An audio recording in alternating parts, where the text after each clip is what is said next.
ស្នេហាពិតក្នុងមួយជីវិតប្រហែលជាមានតែម្ដងការចាំចងឲ្យបេះដូងរងការឈឺចាប់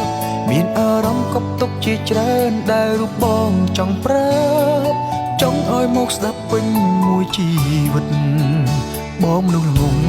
តែងតែលួងលោមខ្លួនឯងរាល់ថ្ងៃមិនទទួលស្នេហាថ្មីចាំមកមិត្ត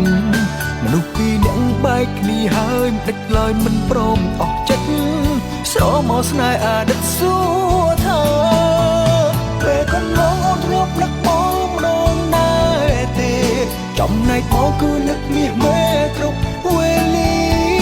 ខំព្យាយាមប្រាប់ខ្លួនឯងថាពួកយើងបែកគ្នាតែបញ្ជាខួរក្បាលមិនម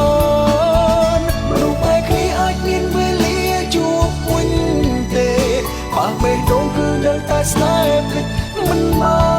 កមានវិធីណាធ្វើឲ្យបងភ្លេចកលយាមរឿងប៉ុន្មានហេតុអ្វីអូនភ្លេចងាយម្ល៉េះ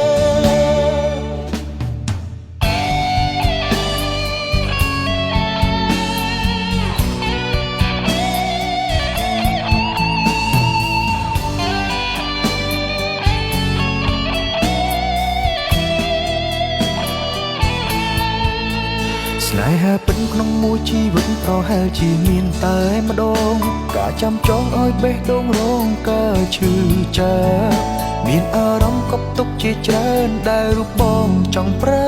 ប់ចង់ឲ្យមកស្ដាប់ពេញមួយជីវិតបងមនុស្សល្ងង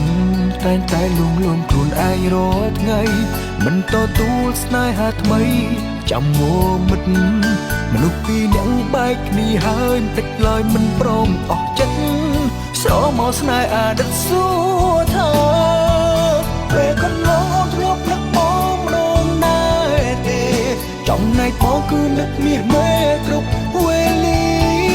ខំព្យាយាមប្រាប់ខ្លួនឯងថាពួកយើងបែកគ្នាតែបញ្ជាខួរក្បាលមិនមកមនុស្សបែកគ្នាអាចមានវេលាជួបវិញទេបើបេះដូងគឺនៅតែស្នេហ៍ភ្លេចមិនម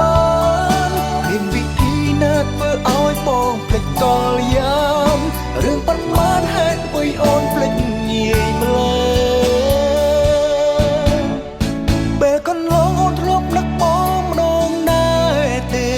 ចំណែកបងគឺនឹកមាសមេគ្រប់វេលាខំព្យាយាមប្រាប់ខ្លួនឯងថាពួកយើងបែកគ្នាតែបញ្ជាខួរក្បាលមិនមកមនុស្សបែកគ្នាអាចមានវេលាជួបវិញទេបើបេះដូងគឺនៅតែស្នេហ៍ភ្លេចមិនមកមានវិធីណាធ្វើឲ្យបងភ្លេចកលយាមរឿងប៉ុន្មានហេតុអ្វីអូនភ្លេចងាយម្ល៉េះមានវិធីណាធ្វើឲ្យបងភ្លេចកលយាម